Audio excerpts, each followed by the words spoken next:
इस सियासी गहमा गहमी में लोग ये तो भूल ही गए कि मुल्क की मईशत कितनी ज़्यादा अहम है। ये बात तो ज़रूर है कि तमाम सियासी जलसों के अंदर मुल्क का बुनियादी माशी मसला यानी कि महंगाई, उस पर कैपिटलाइज़ करने की कोशिश की गई कि महंगाई बढ़ रही। इसमें कोई शक नहीं है कि महंगाई मुल्क में बढ़ रही है और मुझे खुशी है इस बात की कि इन जलसों की वजह से ही सही, लेकिन हुकूमत तक भी ये पैगाम ज़रूर पहुँच रहा है। बाकी मैं आपको बता दूँ कि हमारे मुल्क की मईशत जैसे तैसे चल रही है। बहुत सारे ताजिर सनतकार ऐसे भी महसूस करते हैं कि हुकूमत ने अच्छे कुछ फ़ैसले किए हैं जिनसे मुल्क की एक्सपोर्ट भी बढ़ सकती है, तिजारत और सनत को फ़रोग़ भी मिल सकता है, वगैरह वगैरह। इसमें कोई शक नहीं है क्योंकि ये राय मौजूद है। लेकिन दूसरी जानिब जो बहुत बड़ा प्रॉब्लम वो ये महंगाई का प्रॉब्लम है, उसको एड्रेस करने के लिए मेरे ख्याल से वज़ीर आज़म इमरान खान साहब काम कर रहे हैं। ताहम सही से उनकी टीम जो है वो उनका नरेटिव पेश नहीं कर पा रही, यानी उनका जो बयानिया है पाकिस्तान तहरीक इंसाफ को सही से पेश नहीं कर पा रहे। उसकी वजह यह है कि अनफॉर्चुनेटली मैं ये बात कहूँगा कि वज़ीर आज़म इमरान खान साहब तो ज़रूर काम करना चाहते हैं, लेकिन उनके इर्द गिर्द जो अफराद हैं उनमें शायद इतनी अहलियत नहीं है कि वो बयानिया सही से पेश कर सकें। उनका बयानिया कमज़ोर होता है, जिसकी वजह से फिर पॉलिटिकल सपोर्ट सिर्फ़ और सिर्फ एक शख्स के लिए वो किक इन कर जाती है, वो काम करती है, बाकी मुल्क के अंदर जो मुल्क का माशी बयानिया जाना चाहिए वो नहीं जाता। अब वो एक करंट अकाउंट डेफिसिट पकड़ लिया, अब वो सरप्लस हो गया, जाहिर बात है। अब उसका अचार कूटे जा रहे हैं। मसला बहुत बड़ा ये आ रहा है कि आम आवाम को करंट अकाउंट सरप्लस का नहीं पता ये होता क्या है। सच बता रहा हूँ आपको, मुझे भी चंद PhD से बात करके फिर तफसीली मालूमात हुई कि भाई ये है क्या। थोड़ा बहुत मुझे मालूम था सरसरी तौर पर, लेकिन फिर उसके बाद मैंने और मालूमात की। इसके अलावा भी एक बहुत बड़ा मसला जो इस मुल्क के अंदर पावर सेक्टर रिफॉर्म है, उस पर कोई ख़ास काम नहीं हुआ। बल्कि अभी बैनुल अक़वामी ज़राए अबलाग में भी देख रहा था कि 3 खरब रुपयों का मसला खड़ा हो गया कि हमारे तवानाई के शोबे में 3 खरब रुपए जो इस्तेमाल हुए हैं उनके ऊपर एक सवालिया निशान खड़ा हो गया कि वो सही हुए या गलत हुए। लेकिन माजी की हुकूमतों का भी इसके अंदर बहुत अहम किरदार है। वो चुपचाप साइड पर हो गए। उन्होंने अपने आप को साइडलाइन करके ये साबित करने की कोशिश की है कि सारा का सारा कसूर इस 2, ढाई, 3 साल हो जाएंगे, इनको अगले साल होंगे, लेकिन ये 2, ढाई साल हुकूमत जो है ये ज़िम्मेदार है तमाम क्राइसिस के लिए जो मुल्क की इकॉनमी में। ऐसा नहीं, इसके बारे में बात करूंगा। मेरे साथ बहुत ही अहम मेहमान शामिल गुफ्तगू होंगे। जनाब आसाब, साबिक वाइस चेयरमैन एप्टमा, वेलकम करता हूं सर आपको शो में। Thank you. आसिफ इनाम साहब, अब बात कुछ ऐसी है कि मैं तो बहुत सारी चीज़ों पर रोशनी डालना चाह रहा था, लेकिन आजकल मैं थोड़ा अपने ऊपर जब्त रख रहा हूँ, क्योंकि आपको पता है कभी कभार जज्बात मेरे बहुत ज़्यादा बढ़ जाते हैं, फिर कुछ बातें ऐसी निकल जाती हैं जो पिछलों को भी अच्छी नहीं लगती और मौजूदा जो लोग हैं उनको भी बुरी लगती हैं। बात यह है कि सर पावर सेक्टर रिफॉर्म के मुतल्लिक आपने और मैंने लातादाद प्रोग्राम किए। ताम शोबा आपका टेक्सटाइल का है, लेकिन महारत आपकी इस शोबे में भी। बात यह है कि पावर सेक्टर रिफॉर्म के अंदर सबसे बड़ा प्रॉब्लम जो था वो ये फॉसिल फ्यूल और इनपुट फ्यूल्स का था। इसके अंदर हमने मुल्क का मसला हल करने के लिए LNG की जानिब रग़बत की। अब प्रॉब्लम ये आ रही है कि ये मसला आप काफ़ी दफ़ा बयान कर चुके हैं, इसकी थोड़ी वजाहत करें, ये क्या सिलसिला बन रहा है और ताजिर सनतकारों को भी शायद मुस्तकबिल के अंदर यही ख़रीदना पड़ेगा।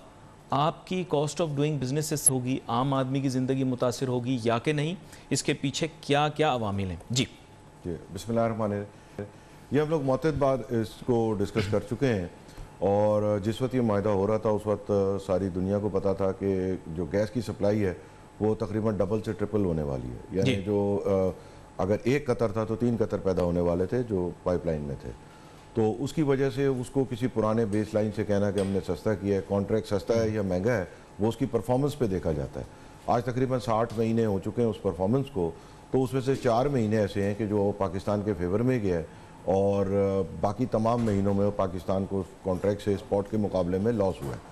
ये मैं आपको बता दूं कि सदा कोई चीज़ सस्ती नहीं होती। यही 8-10 साल थे जो सस्ते गैस के थे, जो तकरीबन इस कॉन्ट्रैक्ट की वजह से ज़ाया हो गए। अब जहाँ तक ये कहते हैं कि जी नई गवर्नमेंट ने कोई टर्मिनल नहीं लगाया, जब आप 1 रुपये की चीज़ 3 रुपये में छोड़ के चले जाएंगे तो बेचारी गवर्नमेंट, और टेक और पे देखिए, एक तो होता है कि 3 रुपये की खरीदी आपने नहीं उठाई, एक ये है कि 3 रुपये की है और आपको खरीदनी भी है, तो अब आपको उसको ठिकाने भी लगाना है, तो उसमें ही लगे रहे। इसी तरीके से जो कल पावर सेक्टर की आई थी, हम और आप बहरा बात कर चुके कि पावर सेक्टर का जो तकरीबन लॉसेज हैं, अब वो करप्शन या वो जो कुछ भी है वो तो फैसला इदारों ने करना है।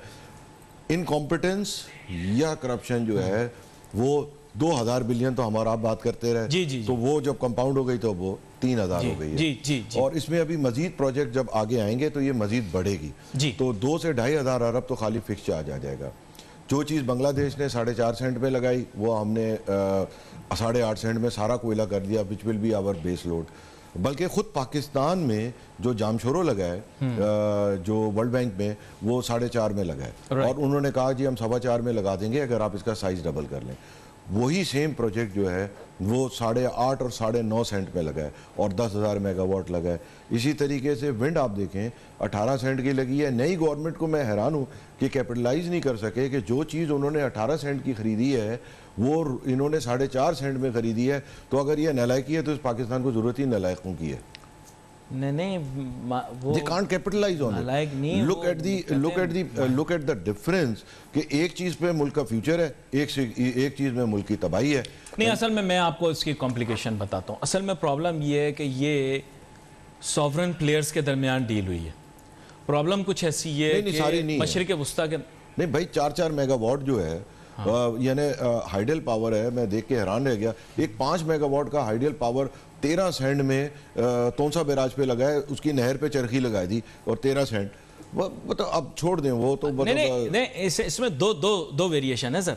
लेकिन जहां तक एलएनजी की बात की वहां तो सॉवरन प्लेयर्स आ गए। देखिए अच्छा इन्होंने एलएनजी में तो सिर्फ मसला ये हुआ कि आपने एक महंगा कॉन्ट्रैक्ट मुसल्लत कर दिया तो जैसे मतलब चूजे का इंक्यूबेटर होता है ना कि अंडे पे मुर्गी बैठती है तो 28 दिन में या जो भी टाइम में निकल आता है, वो आपने खरा डिस्टर्ब कर दिया।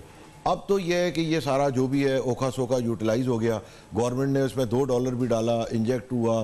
फिर मैंने जैसे आपको बताया कि ये कीमती 5-7 साल तो निकल गए, 3 साल बाद तो ये कॉन्ट्रैक्ट ठीक ही हो जाएगा जब खत्म भी हो रहा होगा। तो सारा लॉस तो इस पीरियड में होना था, वो तो गुजर गया मुल्क का। देखिए ना, अब साबित हमने ये करना हो अगर रियासत पाकिस्तान को नहीं, हमें कोई साबित नहीं करना। हमें तो ये साबित हमें आवाम है, हमें इतना पता है कि $8 का जहाज उतर रहा है, नया जहाज $3 का लिया जा रहा है। इसका फर्क तो वो साबित करें कि उन्होंने खिदमत कैसे की है। अब वो कहते हैं ना कि जी हम कॉम्पिटेंट है, ये नालायक है। वो कह रहे नियत साफ थी। नियत तो सिर्फ अल्लाह जानता है, उसके अलावा तो कोई नियत का आपके पास कोई मीटर है नियत नापने का? नहीं, मेल इंटेंट को तो जज नहीं किया जा सकता, सिर्फ एक्शंस को ही जज किया जा सकता है। मैं तो मेल इंटेंट नहीं, मैं तो इसमें कहता हूं ना कि इनकॉम्पिटेंसी चले, मैं तो इनकॉम्पिटेंसी कह दिया। आपको नालायक तो अपने आप को कहना होगा ना, या शर्मिंदा तो हो कि जी हमसे ये गलती हो गई, गलती तो माने।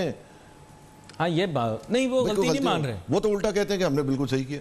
भाई $8 का जहाज उतर है, वो वजीर आजम के कैंडिडेट हैं सर, मैं आपको सिर्फ बता रहा हूँ। किसी के भी हो, वो वजीर आजम के कैंडिडेट हैं, अगले वजीर आजम। वो ठीक है, पर ही वॉज मच बेटर। उन्होंने हमने वो पहली दफ़ा वजीर आजम नहीं है, जब वो वजीर आजम बने थे उनकी और जो मिफ्ता साहब की टीम थी, दैट परफॉर्म मच बेटर।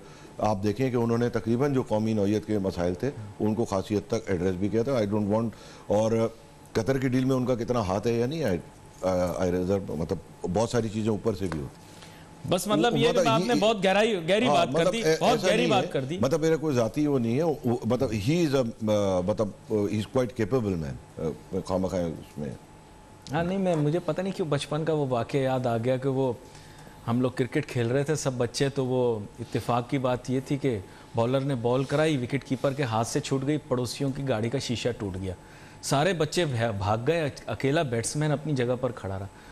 बाहर निकले पड़ोसी, उन्होंने बैट्समैन को पकड़ लिया। खैर, लेकिन अब एक छोटी सी ब्रेक लेते हैं, ब्रेक के बाद वापस आते हैं। इस वाक़े का हमारी गुफ्तगू से कोई ताल्लुक़ नहीं है, आगे समझ तो आप गए होंगे। Let's take a short break.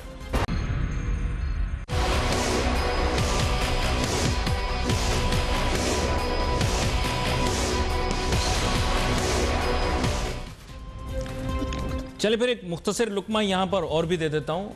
Asif इनाम साहब, बात कुछ ऐसी है कि वो थोड़ा सा करंट अकाउंट सरप्लस वाला मामला भी ज़रा बता दें, थोड़ा उसके ऊपर भी कोई अपनी राय दे दें और उसका मौजूदा हुकूमत की पॉलिसियों के साथ कोई रिश्ता जोड़ के बताएं ताकि पता हो, मौजूदा या माजी की। जी ये कई दफ़ा मैं बातें सुन रहा हूँ कि जी करंट अकाउंट डेफिसिट ख़त्म हो गया तो आवाम को क्या मिला।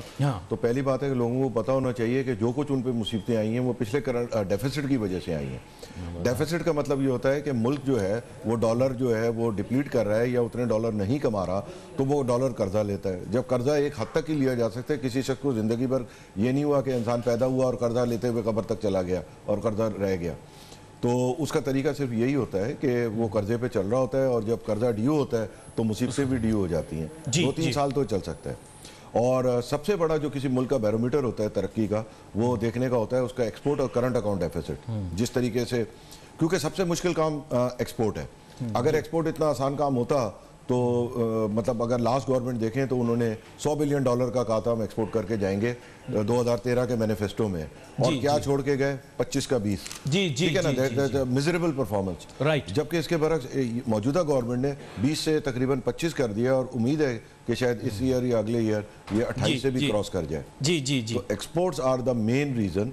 और अब जब करंट अकाउंट डेफिसिट खत्म हो गया है तो आप देखेंगे रुपया भी मुस्तहकम हो गया है, और इसकी जो स्पेकुलेशन होती है ना, देखिए $1 की वैल्यू होती है, स्पेकुलेशन होती है कि ये कितना गिर जाएगा, तो वो स्पेकुलेटिव फोर्सेस एक दफ़ा कम हो गई तो ये महंगाई पे भी बहुत बड़ा इसका फ़र्क पड़ा। अच्छा आसिफ इनाम साहब, यहाँ पर एक एलिमेंट ज़रूर है। एक चीज़ होती है जिसे कहते हैं इंट्रोस्पेक्शन एंड सेल्फ इम्प्रूवमेंट। मैं ये कहता हूँ कि ठीक है, बेटर देन, अगर ये आर्गूमेंट भी ली जाए कि बेटर देन बिफोर, लेकिन एम ये है कि हमेशा अपनी कारकर्दगी को बेहतर से बेहतर बनाने के लिए काम करना चाहिए। मेरी एक ऐसी राय है, मैं आपके सामने रखता हूँ, मैं चाहूँगा इसके ऊपर आप थोड़ी सी इनपुट दें। ऐसा क्यों ना हो कि वज़ीर आज़म पाकिस्तान अपने पास जो कमेटियाँ बनाई हुई उनको थोड़ा सा और फाल कर लें। चंद कारोबारी सनतकारी शख्सियात जो कि उनसे तो हमदर्दी मैं नहीं कह सकता कि वो गलत हो जाता है, लेकिन मुल्क से हमदर्दी रखते हों और मुल्क के मुफाद के लिए कुछ अपनी इनपुट देना चाहते हूँ बराह रास्त वज़ीर आज़म इमरान खान साहब को, ताकि नब्ज़ पे हाथ हो पूरी कौम की मईशत का, तो ऐसी तरतीब ना दे दी जाए, चंद लोगों का एक थिंक टैंक बना लिया जाए और फिर वेरिएट भी करते ना, उनकी मर्जी है। क्या कहते हैं आप? अभी फाल नहीं है, चीज़ें हैं ज़रूर, फाल नहीं है, क्या कहते हैं? ये आपका व्यू है ना जी? नहीं, मेरा व्यू गलत भी हो सकता है, मैंने कब कहा? है ना, मैं अपने हिसाब से जितनी इंटरेक्शन मौजूदा गवर्नमेंट कर रही है, हर सब्जेक्ट को ये फ़ौरन अटेंड करते हैं, हर सब्जेक्ट की नॉलेज है, हर सब्जेक्ट का फ्यूचर प्लान मौजूद है।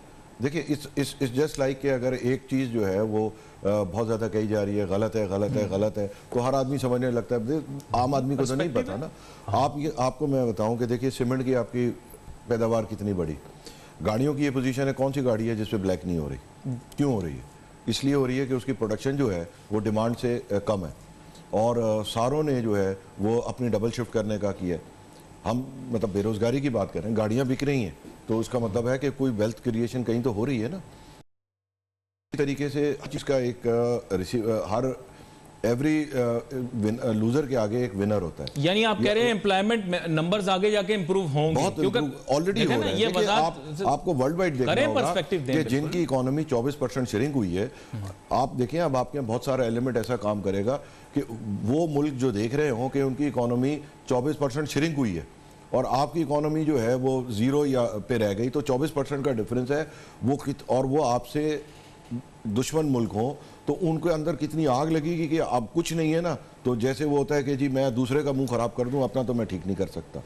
तो आपको ये भी मद्देनज़र रखना पड़ेगा कि आपकी जो ये कोविड से निकलते हुए जो अचीवमेंट हुई हैं वो बहुत सारे लोगों को गिरा गुजर रही है कि ये क्या हो गया भाई, ये मतलब ये क्यों नहीं गिरे गड़े में।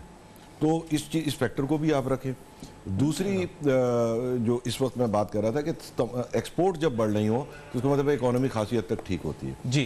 तो तीसरे जो 2000 अरब तो हमारा पहले ही डिस्कस कर चुके हैं जो पावर सेक्टर का है, इस पर भी कोई रिफॉर्म्स आ रही हैं, मगर ये मुल्क को हाथ पांव बांध के गए, तो it would be very slow और उसके रिजल्ट आने में थोड़ा सा टाइम लग रहा है। फिर गाड़ियों की भी बात हुई, इसकी भी बात हुई। मोटरसाइकिल की सितंबर में I was surprise to know, मैं इत्तेफाक से इस्लामाबाद गया हुआ था, वहाँ ऑटोमोबाइल वाले ने बताया कि ever highest monthly cell of motorcycle was in सितंबर।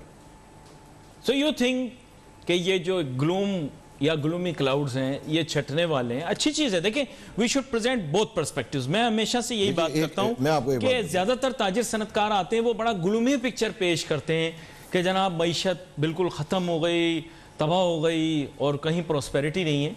लेकिन ये है कि आसिफ इनाम साहब आपने एक रियलिस्टिक पिक्चर पेश की। मैं एक ब्रेक लूँ छोटी सी, ब्रेक के बाद वापस आता हूँ। हमेशा यही बात करता हूँ कि मुतवाज़िन बात होनी चाहिए। सही है, तल्ख बातें थोड़ी आप लोगों को अच्छी लगती हैं, मुझे पता है, लेकिन जो रियलिटी है उसके भी दो रुख होते हैं, हमें देखना चाहिए। Let's take a short break.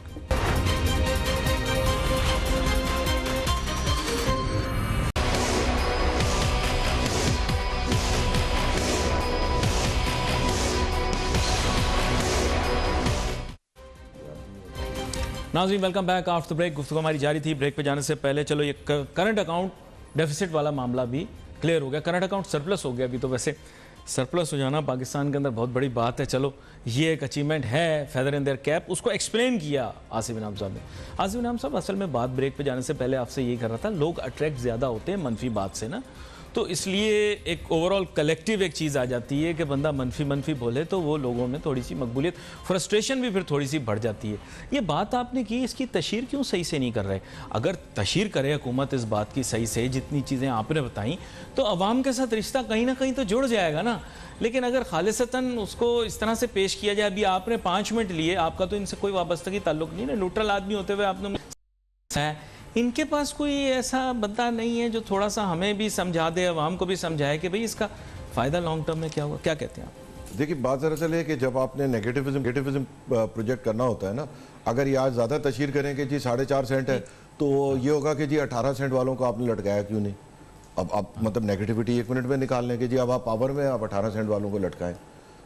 उस वक्त कोई फिर आना पड़ेगा कि जी उन्होंने वो लंदन ज्यूरिडिक्शन कर दी है, मुल्क की सॉर्वेनिटी बेच के कॉन्ट्रैक्ट हुए हैं, वो ये फला है। अब कितने लोगों को सॉर्वेनिटी बेचना पता है, कितने लोगों को एक्स्ट्रा ज्यूडिशन मतलब एक्स्ट्रा मुल्क की, तो सॉर्वेनिटी की डेफिनेशन तो बड़ी वो है कि आपने उसको रूल ऑफ लॉ से हटा दिया, आपने उसको हेजमॉन से हटा दिया, आपने उसको हर चीज़ से हटा के बेचा है। वो आम आदमी को फिर समझाने बैठेंगे कि जी ये 4.5 उस 18.5 में फ़र्क है। एक मिसाल बता रहा हूँ मैं। नहीं, यहाँ तो पॉइंट टेकन, लेकिन ठीक है, आपने बॉल कवर्स पे मार दी, हम भी आपसे एतराज़ नहीं करेंगे क्योंकि आपने मुतवाज़िन जवाब दिया। लेकिन बात ये, मैं पता नहीं आप मेरी राय से इत्तेफाक करें या ना करें, इसमें थोड़ा सा एफर्ट हुकूमत को करने की ज़रूरत है। आवाम से कनेक्ट करें, ये बिल्कुल आवाम से कनेक्ट करें ना, आवाम के लेवल पे आए ना। अगर वो ये कहते हैं कि जी 18 वालों को लटकाओ, तो भी वो मतलब एक तरीके से उनका वो हो जाता है। मुल्क का भला होना चाहिए ना। चलो 4.5 है ना, ये 4.5 इनको प्रोजेक्ट करना चाहिए। इनका ये 4.5 है, इनके जो बाकी अब देखिए ये PSDP से कर रहे हैं। मैं बल्कि हैरान है क्या कि 160 डैम्स इस वक्त अंडर कंस्ट्रक्शन है बलूचिस्तान में। कितने डैम्स बन रहे हैं, कितनों को पता है? नहीं तो बताया ही कभी नहीं ना। मैंने तो अगले दिन प्रोग्राम में बात की कि कहाँ है वो, तो जाल बताया था कि छोटे डैमों का जाल बनाएंगे, पानी के जखीरे बनाएंगे, कहाँ है? इस वक्त 300 dams are under construction in Pakistan. How many people why are they not discussing this thing should be brought forward ना सर। इसमें मैं और आप थोड़ी क्लैरिफाई करेंगे, हमारा तो ताल्लुक है। मैं प्रेस हूँ, आप इंडस्ट्री हैं, मैं किधर से निकल के इनको वो तहफ़्फ़ुज़ दूंगा? मतलब दिस इज देयर जॉब ना कि वो इन्फॉर्म तो करें ना। कोई एक सेंट्रल कोई इकोनॉमिक इंफॉर्मेशन कोई इनके पास होनी चाहिए ना। तो अगर कोई PID में देख रहा है या वजीर आजम के इंफॉर्मेशन सेक्रेटरी देख रहे हैं, तो भाई ये कोई आप अपना को बनाएं ऐसा कि जो कोऑर्डिनेट करे। मतलब 300 छोटे डैम बन रहे हैं, मतलब how many of us know? तो वही तो बोल रहा हूं। मतलब मैंने अगले दिन प्रोग्राम में हाईलाइट किया है कि ये एजेंडा में था sir, network of small dams and reservoirs. 300 बन रहे हैं and about 1000 in pipeline small, जिसमें मतलब उसमें ऐसे डैम भी हैं जिससे 1 लाख एकड़ ज़ेर आज़ादी जो है वो काश्त होगी। मुझे मेरे पास इंफॉर्मेशन नहीं है ना, मैं कैसे बोलूं? पावर सेक्टर रिफॉर्म की आपसे बात कर रहा था, डिस्कोर्स का बड़ा जोर था, आपने मैंने इसके ऊपर एक दफा पहले भी गुफ्तगू की थी। भाई इतनी सारी डिस्ट्रीब्यूशन कंपनियां हैं, उनके बारे सर उनकी रिफॉर्म के बारे में बात अगर कुछ हो रहा है तो हमें बताएं ना। काफी लोग मुझे कहते हैं कि जी उसके बारे में कर रहे हैं बहुत। देखिए वो मुझे नहीं बताया, अवाम को नहीं बताया ना। मैं आपको बताऊं कि देखिए वो कॉन्ट्रैक्ट सॉर्वेंट थे, मतलब अबव सॉर्वेंट थे, सॉरी, तो उनकी नेगोशिएशन हो रही है। तो वो लंदन ज्यूरिसडिक्शन, लंदन, हाँ ना, मतलब उसमें मसला ये आ गया है कि कॉन्ट्रैक्ट की ज्यूरिसडिक्शन लंदन है, मगर क्राइम जो हुआ है उसमें उसकी ज्यूरिसडिक्शन पाकिस्तान है। तो अब वो जाहिर बात है कोई ऐसा कॉम्प्रोमाइज हो रहा है कि क्राइम को क्राइम ना कहें और ये बात करें ना, क्राइम को क्राइम ना कहें, इम्यूनिटी मिल जाए, उसके बदले जो है वो कॉन्ट्रैक्ट की प्राइस हो। तो ये डेलिकेट मामला है, हमें किसी की पगड़ी भी नहीं उछालनी। तो हम तो कहते हैं कि जी भाई अगर ऐसा करेंगे तो फॉरेन इन्वेस्टमेंट नहीं आएगी। किसमें? पगड़ी नहीं उछालनी किसी। नहीं, पगड़ी देखिए बना के तरीके से। एक उर्दू का मुहावरा है, अपनी इज्जत अपने हाथ, और एक दूसरे ये है कि वो इन्वेस्टमेंट वर्सेस थोड़ा सा मतलब वारदात में भी फर्क होता है। तो वारदात नहीं आए तो मतलब अच्छा, वो मैं कवानीन पढ़ रहा था, वो तरक्की याफ्ता ममालिक के, उस मुल्क का नाम नहीं लेते लेकिन आप भी वाकिफ़, मैं भी वाकिफ़ हूँ, वहाँ पे अगर बैनुल अक़वामी सतह पर कोई उनके मुल्क की मईशत में मेडल करने की कोशिश करता है तो उसके लिए ख़ास कानून मौजूद है। सब है, बल्कि है बाकायदा। नहीं, ये है मतलब एक जो सबसे जितने ऑर्गेनाइज मुल्क हैं उनके अंदर चाहे आप मेडल करें, चाहे आप प्रोपेगेंडा करें, चाहे आप किसी को फाइनेंस करें या उनके माशी मामलात में दखल दें, और अगर आप फॉरेन हैं तो आपको एज फॉरेन एजेंट रजिस्टर होना होता है।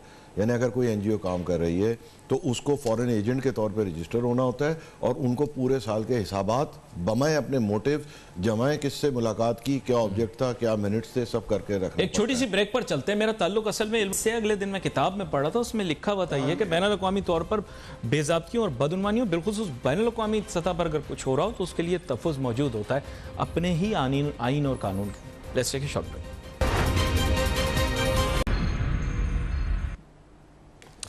नाज़रीन, वेलकम बैक आफ्टर ब्रेक। अब कंक्लूड करते हैं। आसिफ इनाम साहब, मैं चाहूँगा कंक्लूडिंग स्टेटमेंट आप दे दें कि बुनियादी तौर पे गुफ्तगू के अंदर हमने क्या क्या बात की जी, या आपकी क्या राय है? इस वक्त जो तकरीबन हमारी टेक्सटाइल की पोजीशन ये है कि वो फुल स्पीड, मतलब तकरीबन 100% जो भी कैपेसिटी है उस पर चल रही है।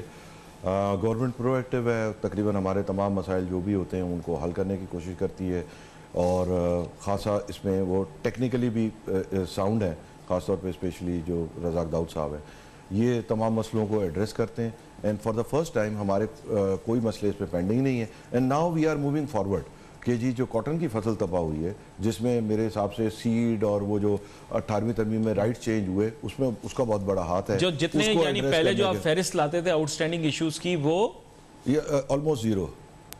चलें, तो फिर एक अच्छी चीज़ मतलब एक आध चीज़ है, मतलब वो ऑलरेडी गवर्नमेंट ने एड्रेस की है, उसका एक प्रोसेस होता है ईसीसी। तो मतलब उसके अलावा बाय एंड लार्ज आप ये कह रहे हैं मतलब things are moving in the right direction। मतलब आप देखिए कि थैंकलेस होने के लिए मैं आपको 100 चीज़ें दिलवा दूं, मतलब ऐसी बात नहीं है कि जी एवरीथिंग इज हंड्रेड। हम तो पहले भी ओवरऑल बात करते थे, आज भी ओवरऑल बात कर रहे हैं। यानी थिंग्स आर गेटिंग, मतलब आसिफ इनाम साहब का कहना ये है कि 100 पॉइंट आज भी निकाल सकते हैं, मगर पहले ओवरऑल टोटल पोजीशन खराब थी। देखिए 25 की 20 हुई थी, आज 20 की 25 या 28 हो रही है, तो दोनों में फर्क तो होगा ना, कुछ तो हो रहा है ना। यानी ये कि एक पर्सपेक्टिव, हमेशा से मैं यही कहता हूं कि एक पर्सपेक्टिव ऐसा भी आना चाहिए जो बड़ा क्लियर हो। हमारे यहाँ ताजिर सनतकार ज्यादातर जो है वो एक मनफी पर्सपेक्टिव पेश करते हैं। ये कभी कभार लॉजिक और फैक्ट्स और फिगर्स के साथ ये भी शो किया और जो कोविड में टफ स्कीम लाए हैं स्टेट बैंक, उसमें $1.5 बिलियन की एलसीज खुल चुकी हैं for small projects and medium size project. चलें, अच्छी पेशरफ्त है और मैं कहता हूँ हमेशा हाईलाइट होनी चाहिए और कोशिश यही करनी चाहिए कि बड़े बैलेंस तरीके से हम चलें। We wait for your messages on Facebook. यहाँ पे अली नासिर, हमारी टीम को इजाज़त दीजिए। अल्लाह हाफ़िज़।